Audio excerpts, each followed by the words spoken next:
cumbia yo soy la reina por donde voy. No hay una cadera que se esté quieta donde yo estoy. Mi piel es morena como los cueros de mi tambor. Y mis hombros son un par de maracas que besa el sol. Y mis hombros son un par de maracas que besa el sol. Tengo en la garganta una fina flauta que Dios me dio. Canuto de millo, ebrio de tabaco, aguardiente y ron. Cojo mi mochila, enciendo la vela, repico el son. Y enredo en la luna y en las estrellas toda mi voz. Y enredo en la luna y en las estrellas toda mi voz. Bueno, ahora sí te doy la bienvenida, Carolina. Si estás por ahí, animate, no seas vergonzosa, por favor. Yo sé que sos una mujer que le cuesta a veces exhibirse. Tenés que encender tu micrófono y ya podemos dialogar entonces.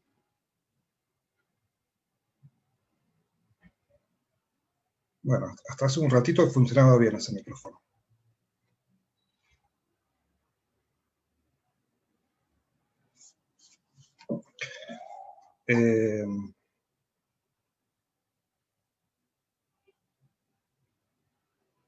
Yo les dije que era vergonzosa.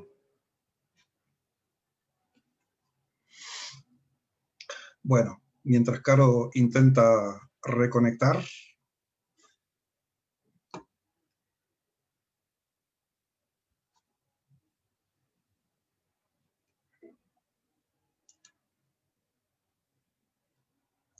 A ver qué anda pasando por ahí.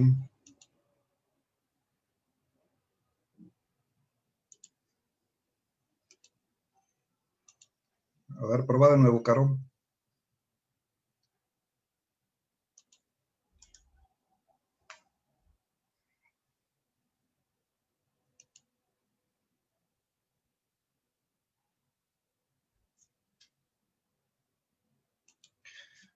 Vamos a ver.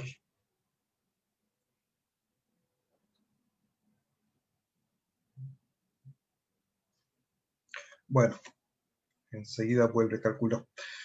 Estamos en tiempos raros de comunicación distinta. Tenemos que adaptarnos a que somos como si fuéramos a los sistemas de televisión que uno está más acostumbrado a ver, pero con todas las fallas de los... Ahora sí, ahora sí. Es que estaba silenciado mi micro por ti. Entonces salí y volví a entrar y ahora sí. ¿Ahora me oyes? ¿Está bien? Te escucho perfecto. Ah, ok.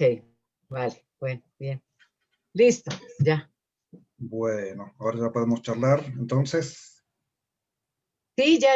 Es que de verdad le daba yo el clic y no se desmuteaba, porque no sé cómo se diría eso, no se activaba en español. Es parte de toda la nueva realidad que tenemos que transitar, conocer. Claro. Ver cómo incorporar Lo mismo pasaba en vivo. cuentos, repertorios. Cuando hagas tu primera versión de un espectáculo, Cuentos de la Pandemia. Bueno, Caro, ¿querés comenzar un poquito por tu pasado? ¿Dónde naciste exactamente? Yo nací en una ciudad del sur de Colombia, al suroccidente, que se llama Cali. Digamos, aquí se divide así como ustedes por provincias, aquí se llaman departamentos. Esos departamentos, digamos que yo soy el penúltimo, después viene el antepenúltimo, después viene el penúltimo y después el último hacia el sur, hacia Ecuador. Entonces queda el Valle, el Cauca y Nariño. Yo estoy en el Valle del Cauca, en el Valle. El Cauca y Nariño. Yo estoy en el Valle, en su capital que se llama Cali. Ajá. Ahí nací, es una ciudad tierra caliente, no queda a la orilla del mar, pero queda a 2 horas del mar. Está a 1200 metros de altura, sin embargo, eso hace que sea de clima caliente en la zona tórrida. Y bueno, y es una región muy hermosa, muy especial. Bien. ¿Y de ahí te fuiste directamente a Bogotá o pasaste por algún otro lado antes? Bogotá. Llegué a estudiar en la universidad en Bogotá. y ahí fue donde conociste los cuentos. Y ahí fue donde empecé, sí. Digamos, me venía un poco a estudiar en la universidad y buscando un poco de libertad porque tenía ganas de hacer teatro. Y en la casa era muy, digamos, yo la hija menor, la única mujer en esa generación además. Entonces tenía un poco que escapar del exceso de cuidados y me vine para Bogotá donde había familia. Entré a estudiar primero comunicación social y al poco en el primer semestre ya me pasé a literatura y hacía teatro con el grupo de la universidad. Uh-huh. ¿Cómo era la movida del cuento colombiano en ese momento? ¿Estaban comenzando a desarrollarse en las universidades o ya estaba, o cuando llegaste ya estaba instaurado eso? No, nosotros fuimos los que lo iniciamos, digamos. Había un par de artistas teatrales, directores, actores, el uno Enrique Vargas, que ahora vive en España, en Barcelona, y el otro Misael Torres, que vive aquí, que han trabajado el uno desde el manejo del objeto y el otro un poco como desde el camino de la juglaría. Estaban insertos en las artes escénicas como, digamos, artistas actores que contaban historias, se les conocía. Y cuando llevábamos, ya era el año 88, al Iberoamericano de Teatro trajeron a Garzón Céspedes, a Francisco Garzón Céspedes, y él dictó unos talleres en distintos lugares porque además tuvo un problema de visados y se quedó en el país como mes y medio.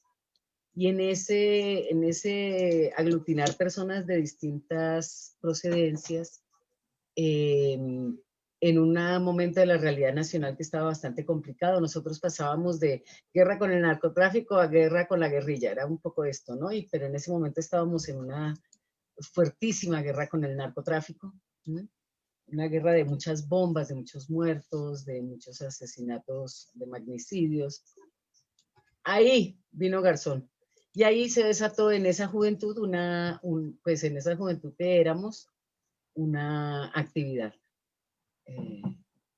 Que en perspectiva te das cuenta que es un movimiento, digamos.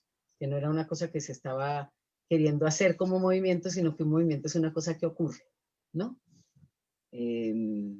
Y ocurrió en distintas partes, motivado, empujado en principio por la fuerza aquí en Colombia, pero además estos dos personajes y una venida de unos franceses, Georges Perla y Jean-Marie Binoche, con el tema del manejo del objeto, ya teníamos como 3 o 4 referentes de gente que trabajaba de alguna manera con cuentos como estructura principal de sus productos escénicos.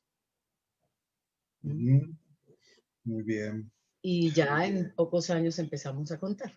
Bueno, se volvió movimiento de cuentería. Bien. Te invito a ver un fragmento chiquito del principio de un espectáculo tuyo de hace años, y después si querés charlamos, me contás algo más de ese momento, ¿sí?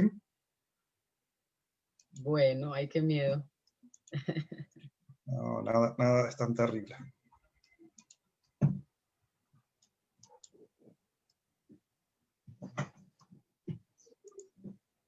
No es esta voz que ustedes están oyendo ahorita. No, hace años, cuando yo llegué a vivir a Bogotá, yo tenía otra voz. Una voz muy distinta, pero yo era de esa gente que es como tímida, sí, como que le cuesta trabajo como decir lo que piensa, ¿no? Como que si alguien lo ofende uno se queda callado. Esa gente que se come lo que piensa y lo que quiere decir, ¿no? Y estaba yo recién llegado a Bogotá, llevaba 1 año, 2 años en Bogotá. Y un día yo iba pues por la calle, por el centro de Bogotá, por el barrio La Candelaria, cuando de repente empecé a sentir como un temblor que me salía de la tierra, así, que se me metía por las plantas de los pies, que me subía, que me pasaba por el vientre, que me llegaba a la garganta y salté y solté un berrido, pues un alarido, pues eso, despeiné los árboles, levanté el polvo de la calle, la gente que estaba 3 calles más allá volteó a mirar a ver qué era lo que pasaba, y claro, yo no entendía qué había pasado, ¿no? Entonces eso que como que uno intenta como recuperarle el aliento cuando pues veo yo que aquí al lado, sí, pero como en alto, sí, había ¿cómo decirles yo? Como una nubecita blanca, sí, una cosita así aérea. Y claro, pues yo intenté hablar, pero pues no me salía nada por la boca, ¿no? Entonces, claro, yo miré la nubecita y yo me di cuenta que esa era mi voz.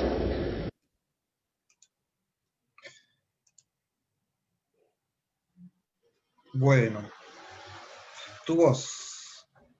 ¿Era así como decía el cuento cuando te trasladaste de Cali a Bogotá? ¿Tenías una voz? No, no tanto.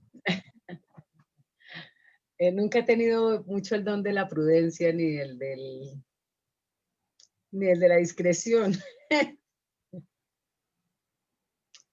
Entonces, de todas maneras, yo creo que uno de las dificultades permanentes era lograr encajar dentro de los espacios donde me metía, que aunque no eran espacios, digamos, habituales,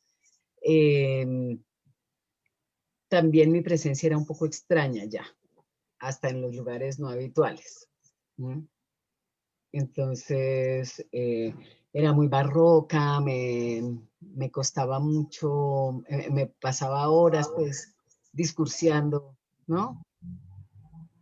Entonces no fui exactamente la más tímida, pero ese cuento, que además es de una magnífica narradora, de la Patti Mix, sí me ha acompañado desde, yo creo que por lo menos con ese cuento estoy desde el año 2000, que me fascinó y me encantó y me hechizó, entonces lo cuento, pero sí, no es exactamente la historia mía. Bien. Después llegó una catarata de funciones, viajes, un crecimiento muy rápido y te desarrollaste como profesional de los cuentos. ¿Era algo esperado? ¿Tenías expectativa cuando empezaste en algún momento de pensarlo como una carrera, como una profesión?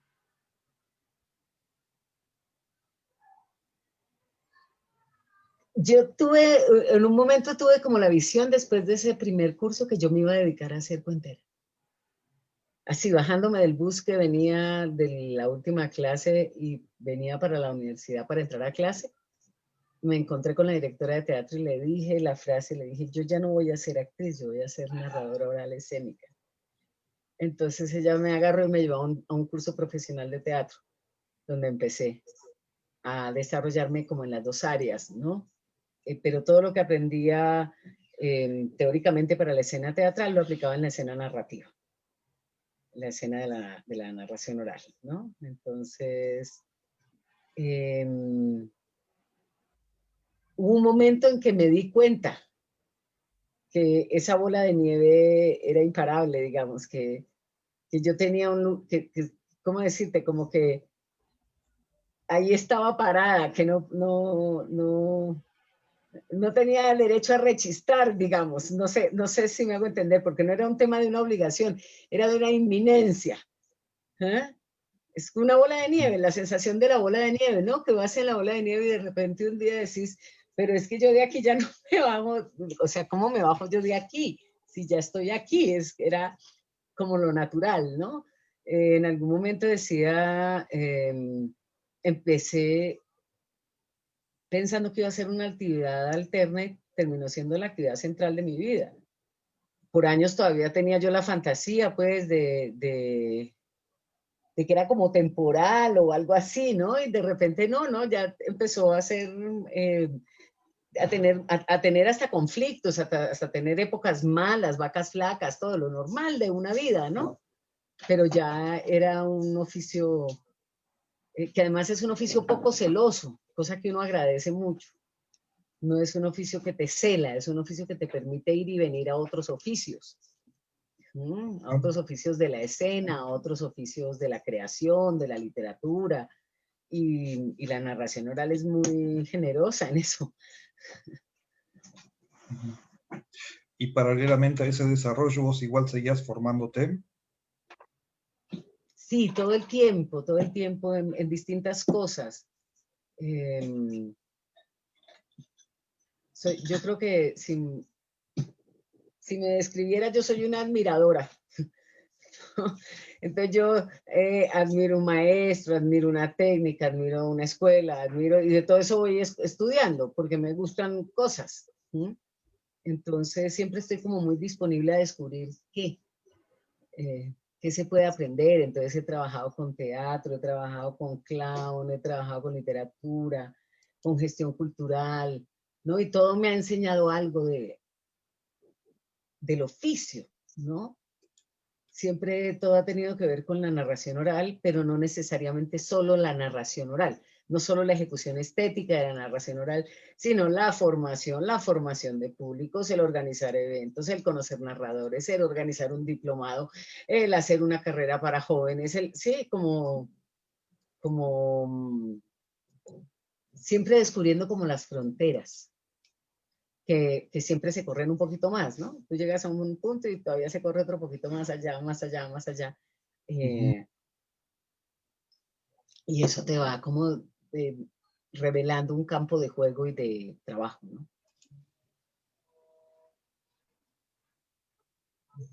Bien. ¿Te acuerdas alguna función en particular que te haya quedado así de registro por alguna cuestión?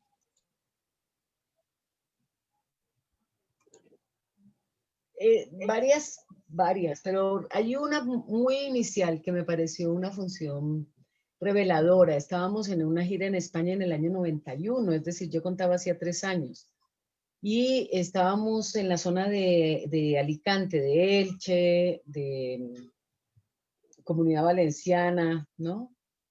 Y teníamos una función en un pueblito pequeñito y había un frío porque era febrero y nevaba y era muy difícil hasta llegar hasta allá. Nosotros llegamos un poco más temprano, llegamos como a las 3 de la tarde y la función vi que era a las 9 de la noche, entonces comíamos allá, o sea, almorzábamos allá, descansábamos un poco, poníamos las luces y actuábamos. Y recuerdo que era una sala muy pequeñita y llegaron como 6 personas. Éramos más los cuenteros, porque era una muestra internacional y éramos como 8. Cada uno hacía una muestra de más o menos 6, 7 minutos. Era como función de apertura, porque vamos a estar en varias funciones con espectáculos más largos. Y salimos en aquel helaje y eran esas 6 personas que habían hecho hasta lo imposible para llegar a la actuación. Porque era improbable que se pudiera actuar, ¿no? No era mucho más probable que se cancelara. Y llegaron esas 6 personas y en cuestión de minutos nos tenían a todos contando de lujo, contando expresivamente, entregadísimos, buscando imágenes, digamos, haciendo el esfuerzo de mostrar un regalo delicado para ellos, ¿no? Que habían llegado a vernos. Entonces fue una cosa muy reveladora, porque te puedes confundir pensando que lo que importa es que llegue muchísimo público, que la sala esté repleta, ¿no? Y de repente sabíamos que esos 6 habían hecho lo imposible por vernos, porque les resultaba importante ver qué era eso tan raro que éramos, porque era la primera gira que hacíamos en Europa con estas técnicas, con una técnica oral puesta sobre la mesa propiamente dicha, ¿no? Entonces, fue muy revelador, es una función que yo no olvido porque fue así como entrabas con frío y de repente en 5 minutos estabas caliente, divertido, contento, queriendo dar más, queriendo ofrecerles más, porque ellos estaban ahí dándote tanto porque estaban ahí. Entonces decís, mira, de esto es que se trata, ¿no? Y esos chispazos que te ayudan a entender de qué es que se trata. De qué es que se trata el oficio, ¿no? Entonces, por eso no la nombro a ella. Bueno, ha habido miles más que han enseñado cosas igualmente hermosas, pero esa fue muy, muy empezando, ¿no? Ajá. Esa función. ¿Y aquí dentro de Latinoamérica, alguna función en especial? Bueno, aquí en Latinoamérica, bellezas. Una de Heraclio Cepeda en un parque.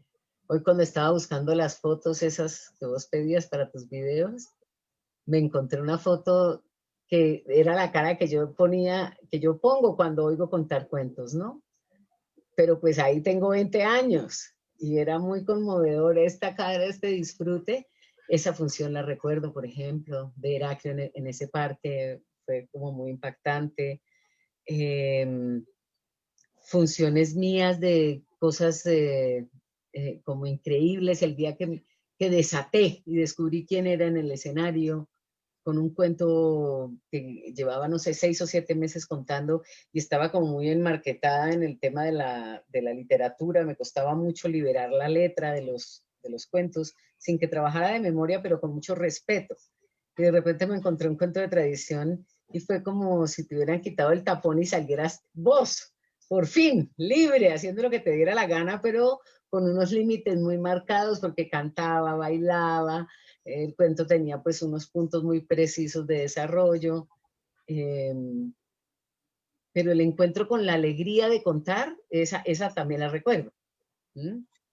Que no sabía, esa sensación, ese es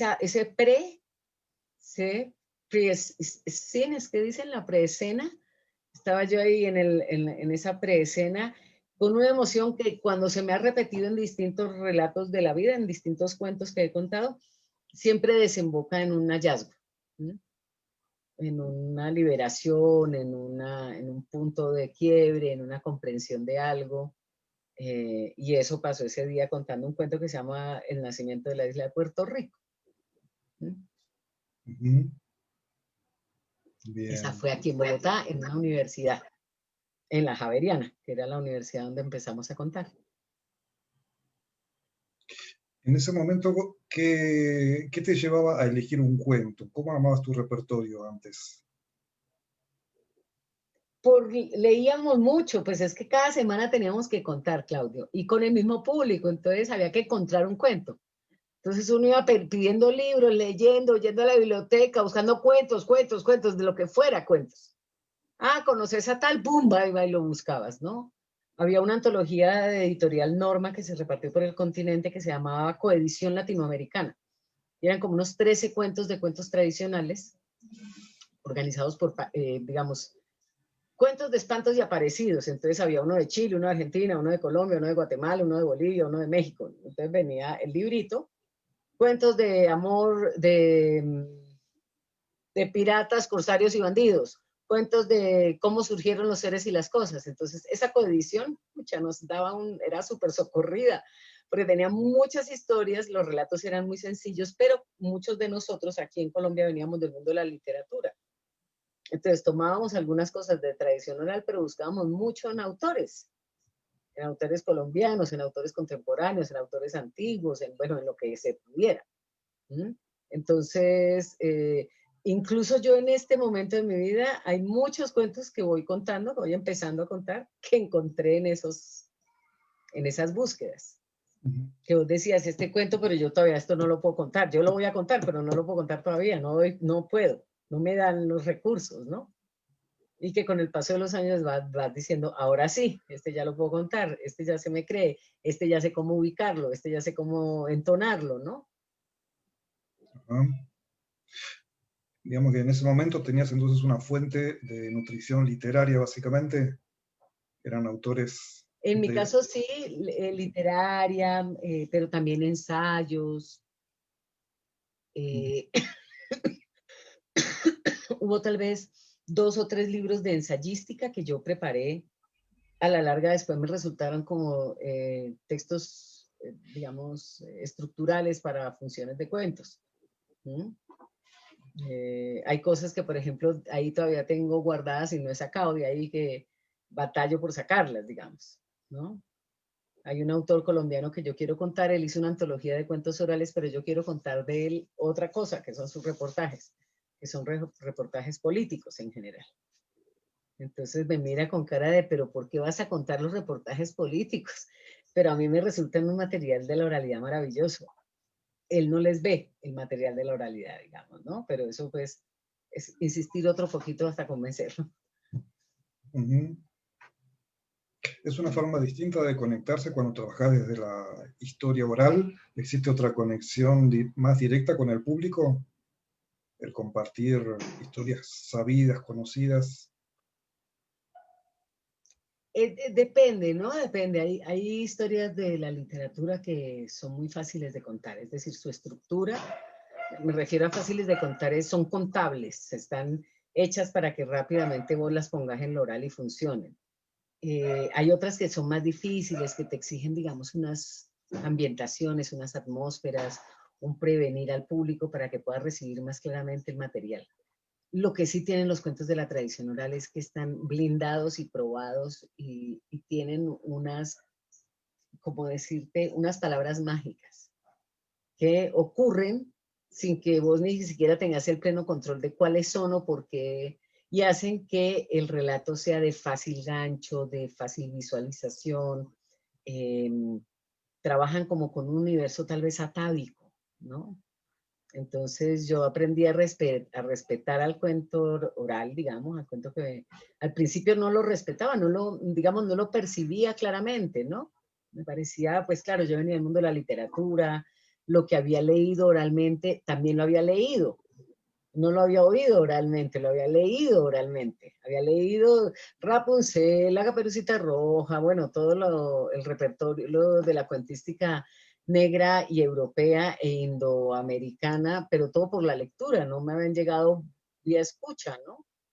Entonces, cuando empecé a contarlos es que los empecé a descubrir esas palabras mágicas, empecé a descubrir esa potencia y esa sencillez tan compleja que tienen, ¿no? ¿Te acuerdas de chiquita qué cuentos te gustaba oír? Todo, a mí que me contaran cuentos me encantaba. Pero pues digamos, yo no tenía una memoria clara de que me contasen.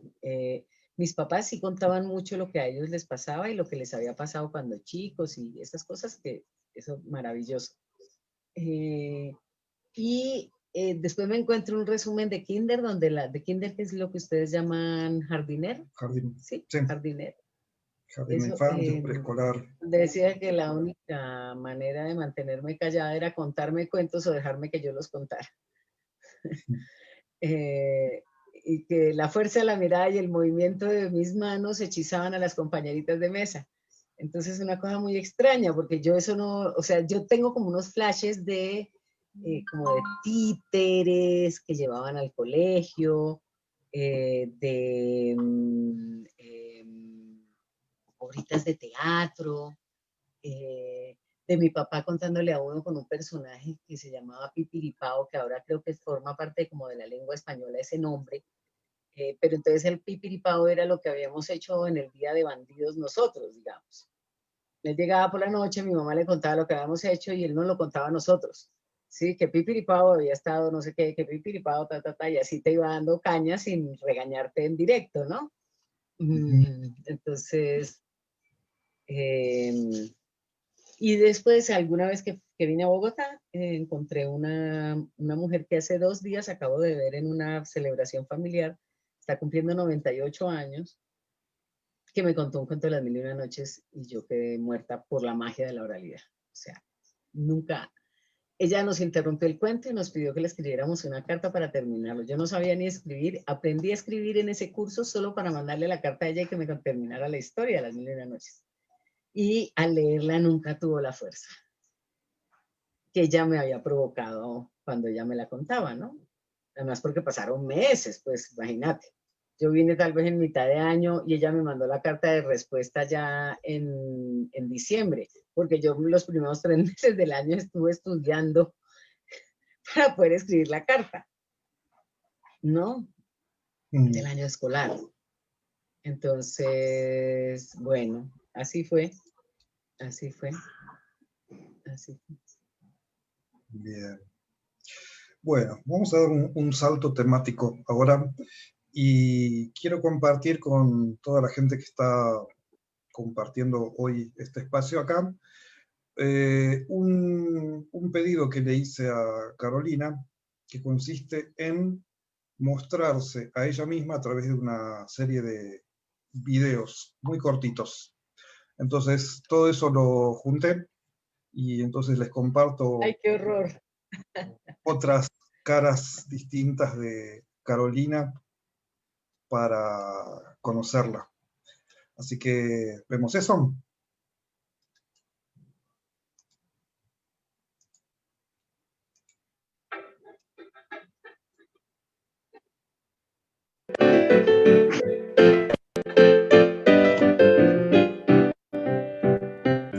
Lo que hoy comimos se llama lechona, que lo que normalmente hacen es que desocupan el cerdo de la carne de adentro. Esa carne se cocina con arroz y con comino y con una serie, y se mete dentro a través del cuero de la lechona, y la lechona entera se mete al horno. Ahora resulta que están haciendo esto, que es una versión casi familiar a la que me han invitado. O sea, yo de esto había comido, pero en la vida me habían regalado cuero para llevarme para la casa.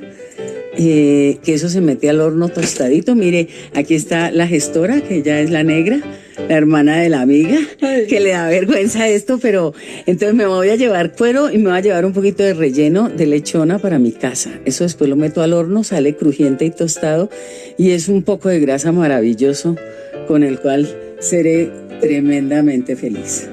Esto es algo que yo nunca había hecho.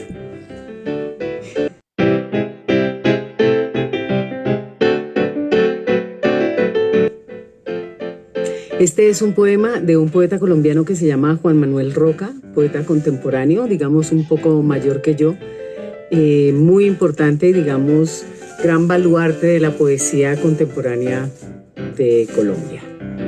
El poema se llama Poema de Amor.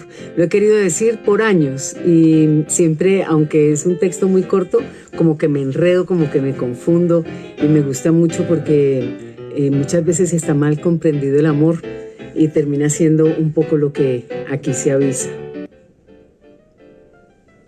Dices que amas el girasol, pero te veo quebrando su tallo para alumbrar la noche de tu alcoba. Dices que amas la noche, pero te veo echándole cerrojo a sus pasos de lento y negro musgo. Dices que amas el turpial, pero te veo la cara sombreada por los barrotes de su jaula. Por eso, cuando dices que me amas, tiemblo de miedo.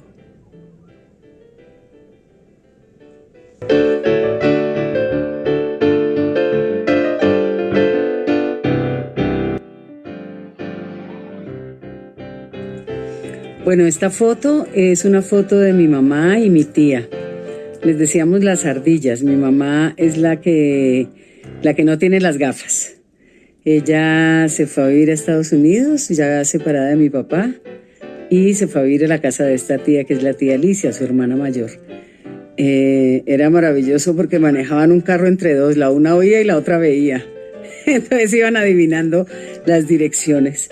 Y con ellas pasé varias vacaciones muy divertidas por el par de señoras locas que hacían las locuras que hacían. Ahora, cuando baje la foto, mientras doy la vuelta, van a ver a mi perrito, que también es parte de las fotografías de mi vida, y ya me despediré yo. Bueno, estas eran las cosas que me gustaba mostrarles. La foto de las dos ardillas, porque me parece que tenían un disfrute de la vida maravilloso. Y de ellas también aprendí ciertas pasiones como lo policíaco, la lectura y la conversación. Entonces, ahí se las dejo. Chao.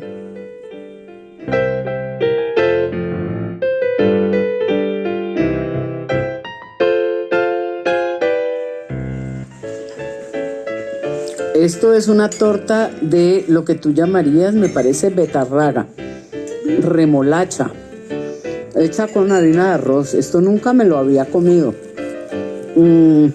Está buenísimo. Me lo voy a mezclar con café. Ahora te sigo mostrando. La combinación es con café. Después de la lechona, una comida que nunca en la vida había comido, de betarraga, de remolacha, con almendras, harina de arroz y lo que llamamos en Colombia un tinto, que realmente es un café, más oscuro que el habitual colombiano, recién molido. Y más que comí remolacha hoy, porque cuando uno olvida que comió remolacha, después se siente muy, muy preocupado. Esa es la primera torta de remolacha que me tomo y brindo con ustedes con este café.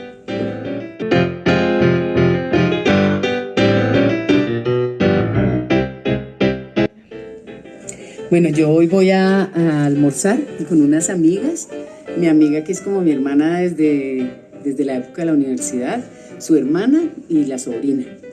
Que la hermana de ella parece más hermana mía, porque es del mismo color que yo, morenita y todo. Entonces estaba pensando cómo me iba a ir vestida y decidirme así como informal, pero como con estos colores. Y voy a ponerme este collar. Pues yo sé que eran prendas de vestir, pero para mí los aretes y los collares son como prendas de vestir. Voy a ponerme este collar, porque es del naranja que estoy usando, y me voy a poner los aretes naranjas que son de una tribu indígena colombiana del sur, del Putumayo, cerca del Amazonas. Pero esta técnica también la tienen los mexicanos, que también hacen aretes y collares con esta técnica. Y me los pongo así, pues porque hace muchos días no las veo y porque estamos celebrando varias cosas. Estamos celebrando que independencia grita el pueblo americano, que la sobrina terminó el semestre y que la amiga regresó a la soltería. Entonces, todo eso.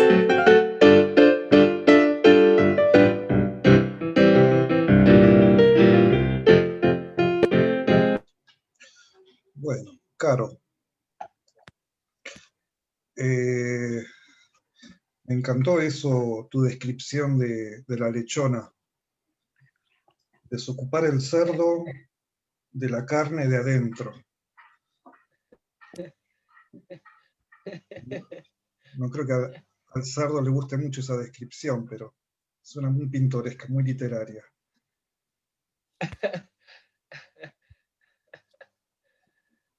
Alguien estaba preguntando el nombre del poema, del autor del poema, se llama Juan Manuel Roca.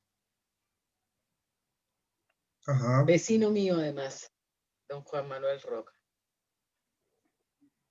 Sí, la lechona es un plato, en Italia la llaman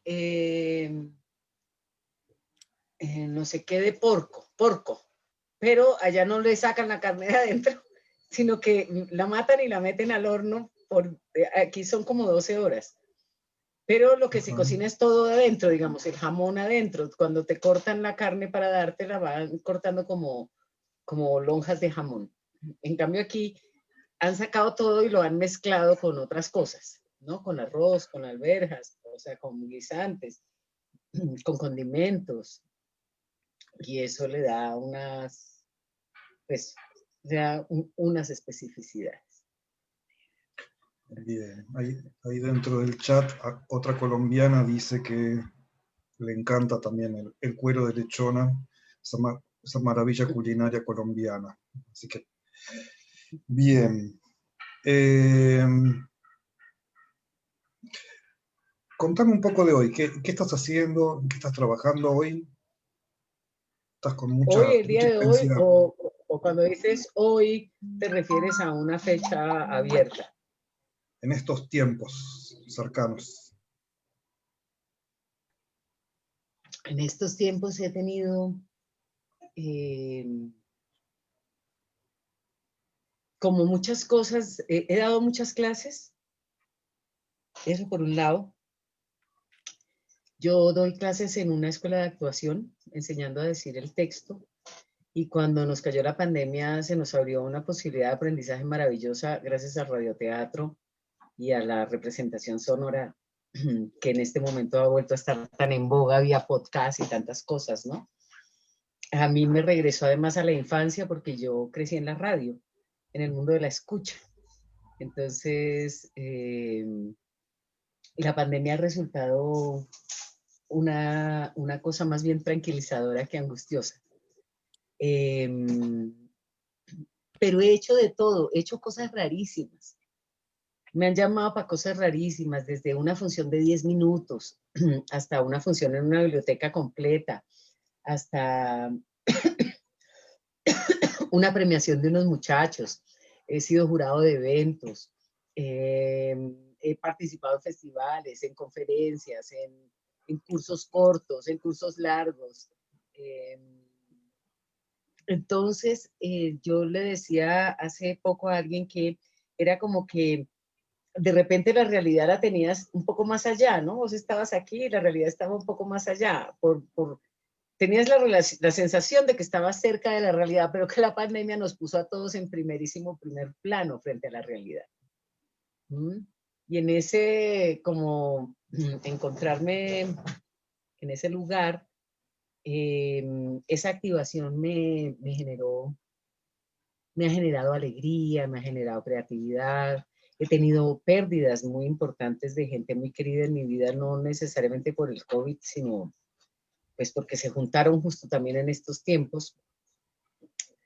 Pero las dos cosas me han equilibrado, digamos. Las pérdidas me equilibran para medir el COVID y el COVID me equilibra para medir las pérdidas. De tal manera que vas como en una cuerda floja de preocupación, pero ninguna de los dos monstruos te devora completamente, ¿no? Sino que te da tiempo como de pesar las cosas, ¿no? De pesar el pesar y de pesar el miedo y de pesar el aquietarse y más bien desapegarte e ir andando y aceptando que, pues, que la vida es tan rara y múltiple como es. Una de las cosas en donde más fuerte pegó todo este tema de la pandemia es en el alejamiento, ¿no? O sea, que las artes escénicas fueron por ahí una de las artes que más sufrieron, como decís, esto de la no presencialidad. Y a la vez, como decís vos, también se fortaleció nuestro ser virtual, esa otra instancia en la que existimos ahí en las nubes de distintas empresas y tenemos partecitas nuestras. ¿Cómo te llevaste con esta virtualidad en cuanto a lo laboral? Muy bien, mira, a mí como la tecnología me gusta, me interesa, me interesa, está bien, ¿no?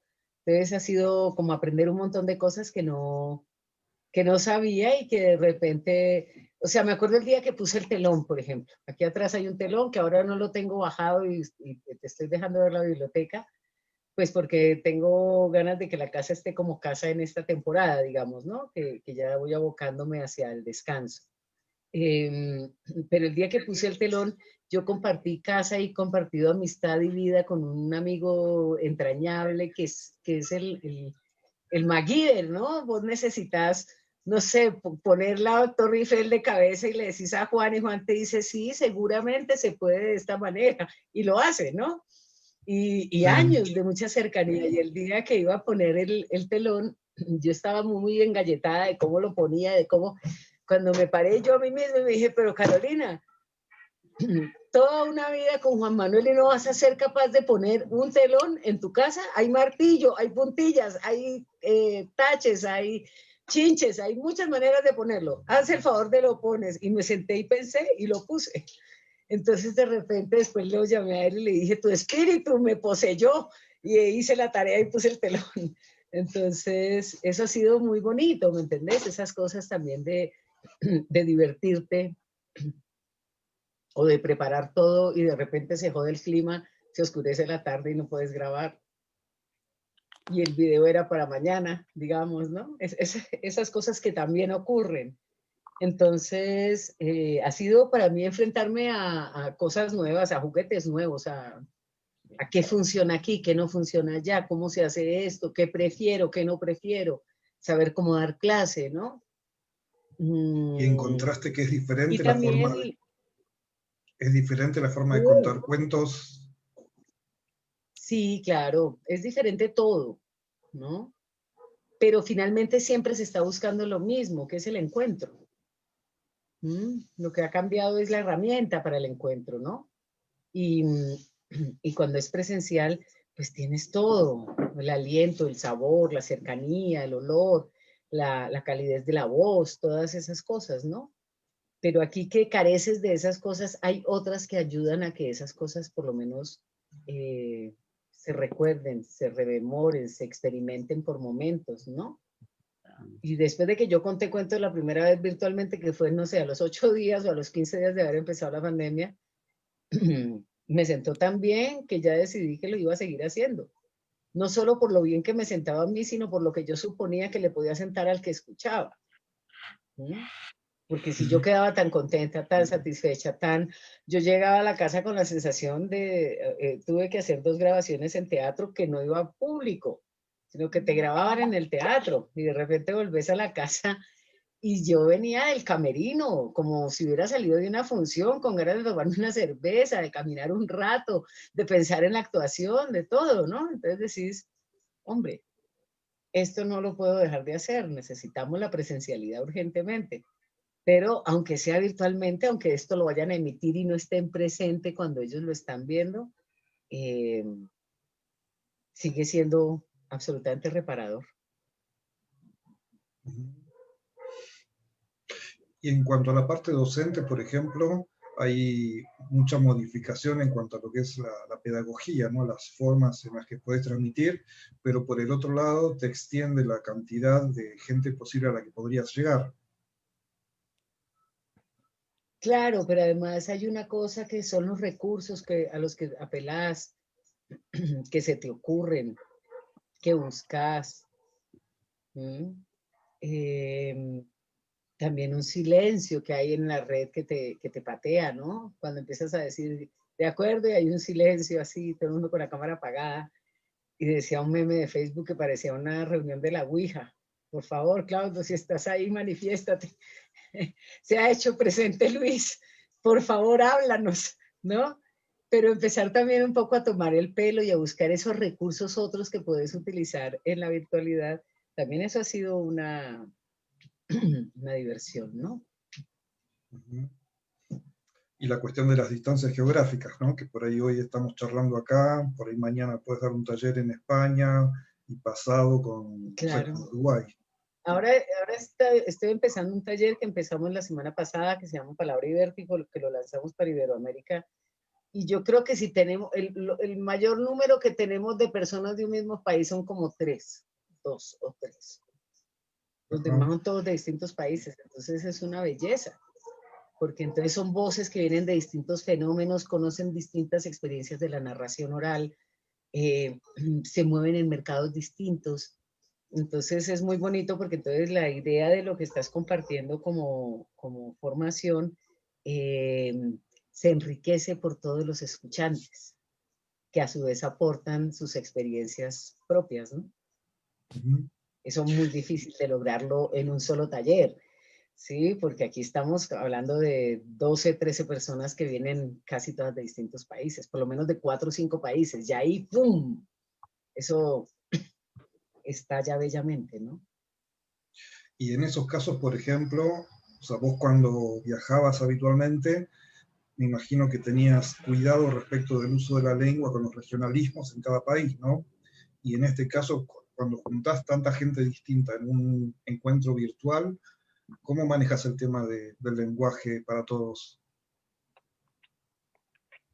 No, todavía no tenemos así como mayor problema, ¿no? Además, como estamos hablando como de un tema técnico también, de un aprendizaje de la narración a nivel teórico, a nivel pragmático, también le vas poniendo como nombres a las cosas.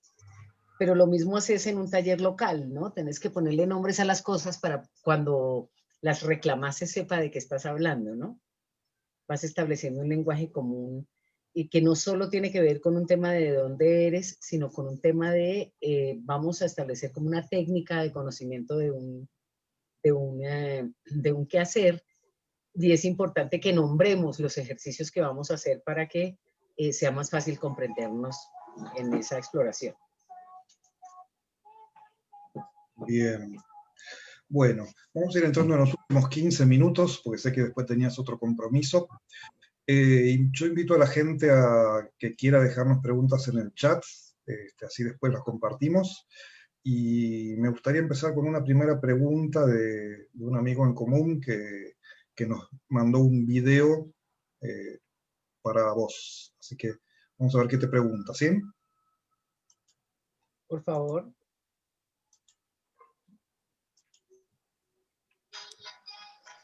Contesta, por favor.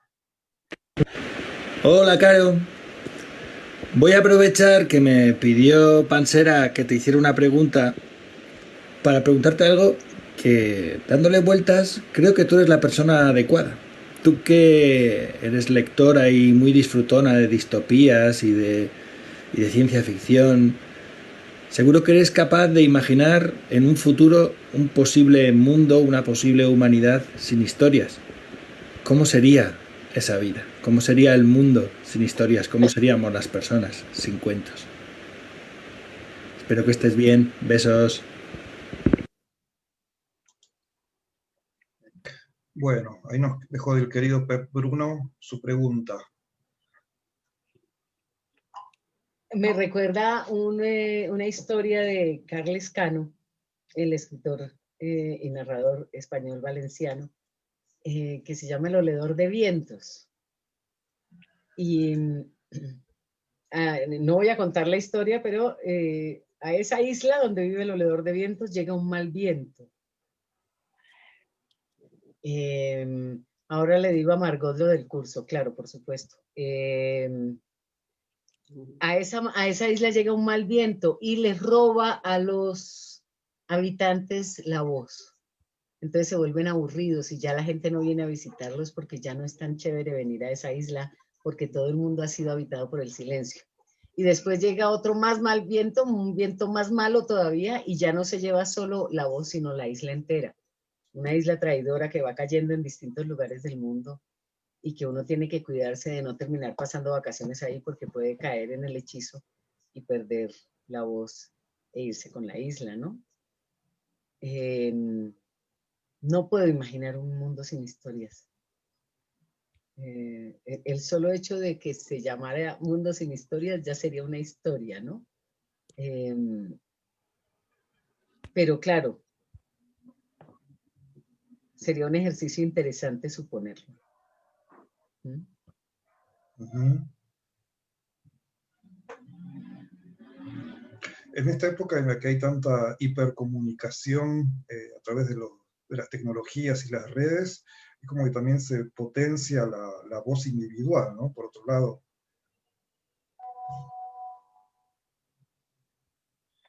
Sí, sí, pero una voz individual que se tiene que hacer grupal, que se tiene que hacer colectiva, porque la voz no habla en la nada, habla a gente, le habla directamente a grupos humanos, con los que llega a tener una sensación identitaria o por lo menos representativa. Entonces creo que si algo se puso como en evidencia en estos tiempos es que frente como al vacío, frente al vértigo al que nos enfrentamos cuando nos encerraron y cuando el mundo como que se detuvo por algo que parecía imposible que ocurriera y que nos tocara experimentarlo, nosotros lo habíamos experimentado en películas. Nos parecía imposible que nos pasara en la vida real y de repente pasa en la vida real. Eso abocó al espíritu humano como a un sitio de escucha, de frena y mira. Si eso va a producir un buen efecto, está difícil saberlo y de todas maneras el ser humano también se adapta a todo y va corriendo los límites. Entonces todos íbamos a ser buenísimos cuando empezó la pandemia y ahora todos volvemos a ser los que somos, malitos y buenecitos, de las dos maneras, ¿no? Pero la voz individual, digamos, en solitario y egoísta, esa voz no está.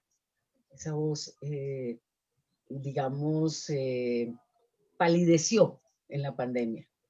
Aunque los gobiernos estén haciendo las cosas que están haciendo, estén manejando las crisis de la manera que la están haciendo, en el cotidiano, en la calle, en la persona humana que se mueve por los lugares, sí me parece que sigue habiendo una actitud de alerta, de observación, de despertar, que esperemos a la larga provoque un efecto benéfico. Bien, bueno. ¿Querés contestar esta pregunta sobre el nombre del curso este que estás dando y cómo acceder? Por favor, por favor. Claro, mira, el curso se llama Palabra y Vértigo. Lo más fácil es encontrarlo vía Facebook, pero voy a buscarte, a ver si soy capaz, que no sé si soy capaz, de enviarte al WhatsApp a ti, Claudio, el Bueno, enlace donde está toda la información, ¿cierto? Para que tú lo pongas aquí, eso puede ser, ¿cierto? sí, sí. Esa puede ser la manera más, a ver, copiar enlace.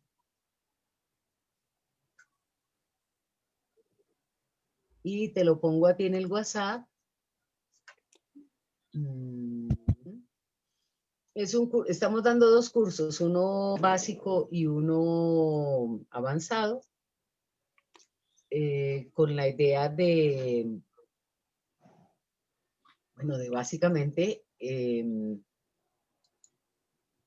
explorar formas de acercamiento al oficio que resulten, pues, propositivas para la gente ahora.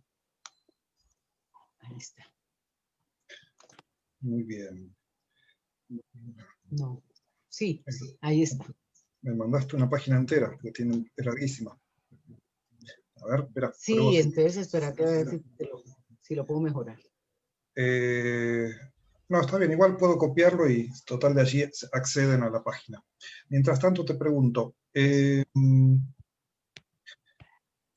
planes tenés para el futuro dentro de las posibilidades que pueden ofrecer esta distopía rara en viajes y todo eso? ¿Cómo armaste tus proyectos próximos?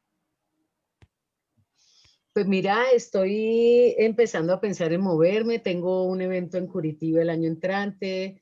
Me acaban de hacer un guiño para España que estoy decidiendo pues de qué manera se hace.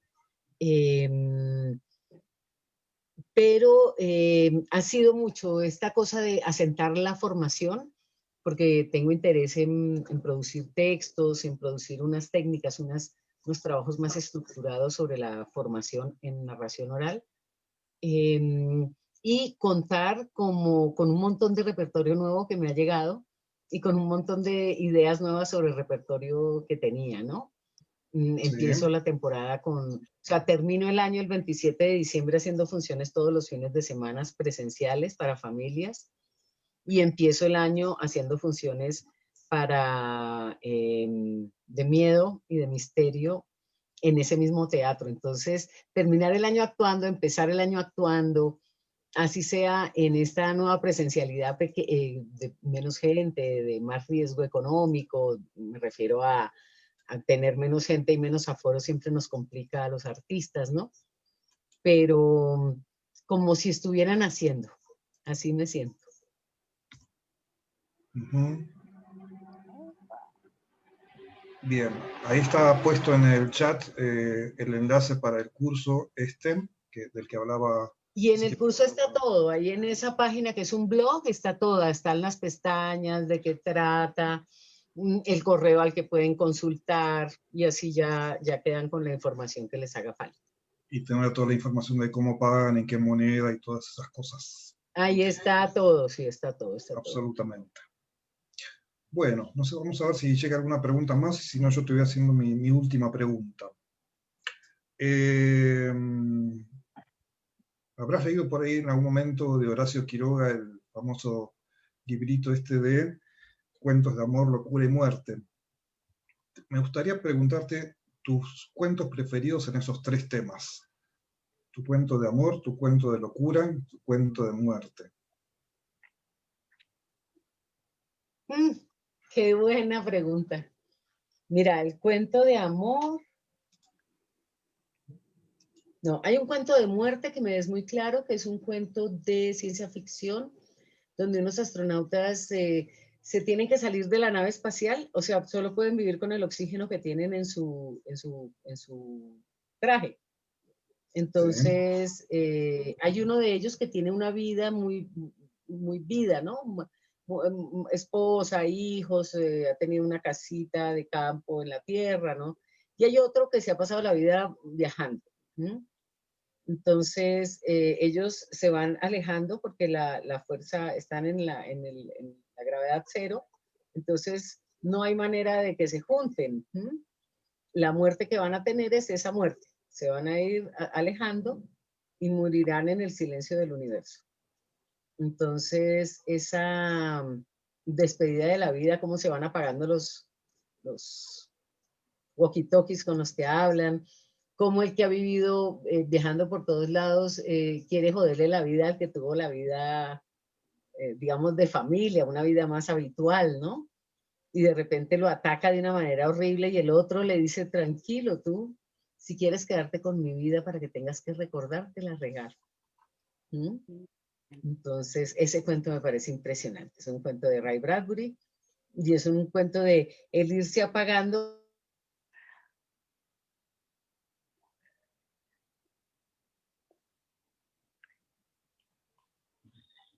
¿Estás por ahí, Carolina?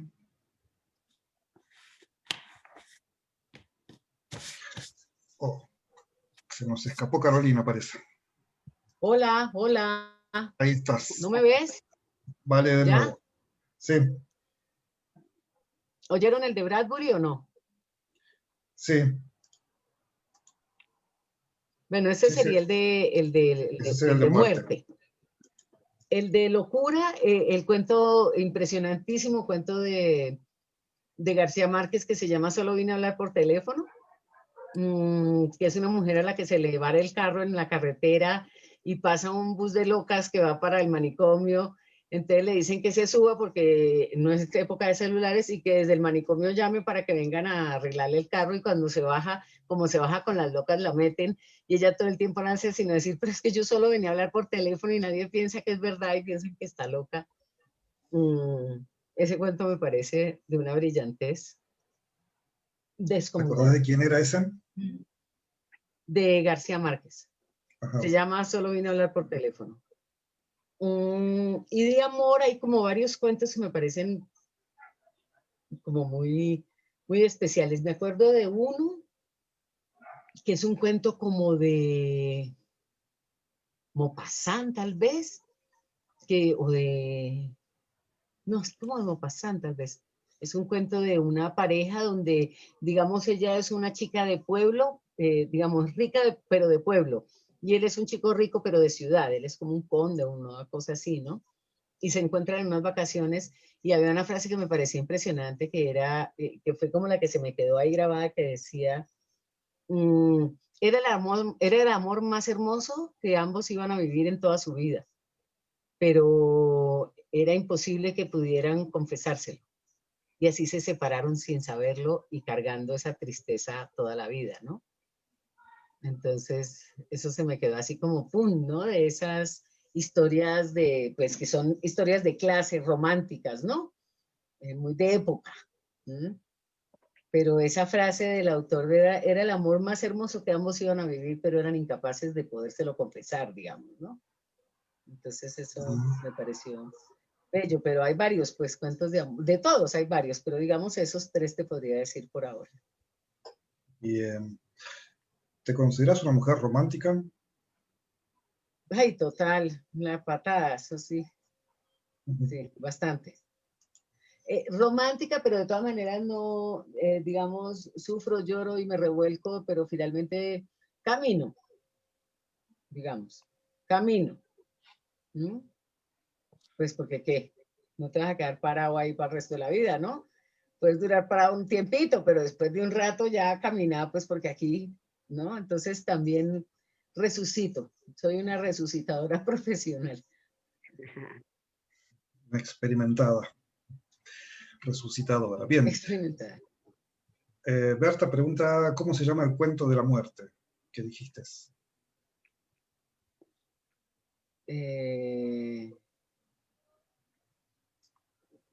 Ya se me olvidó.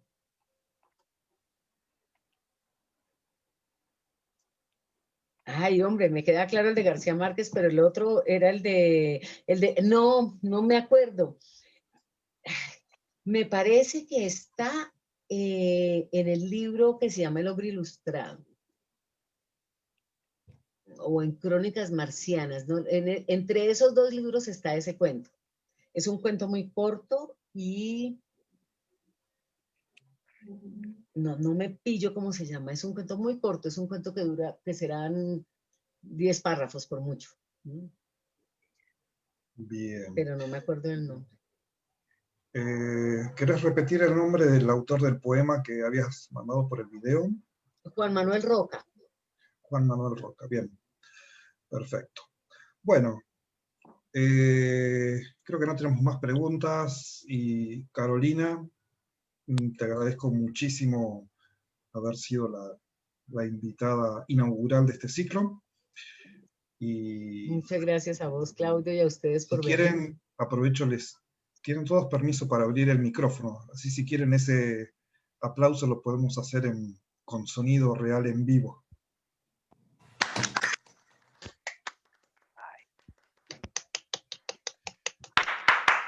Muy lindo.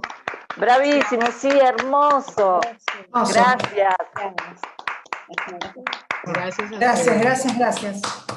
Todo esto, Carolina, me lleva a una pregunta que me había olvidado. ¿Qué fue lo más lindo que te gritaron el público en un espectáculo? Lo más lindo que me gritaron el público en un espectáculo.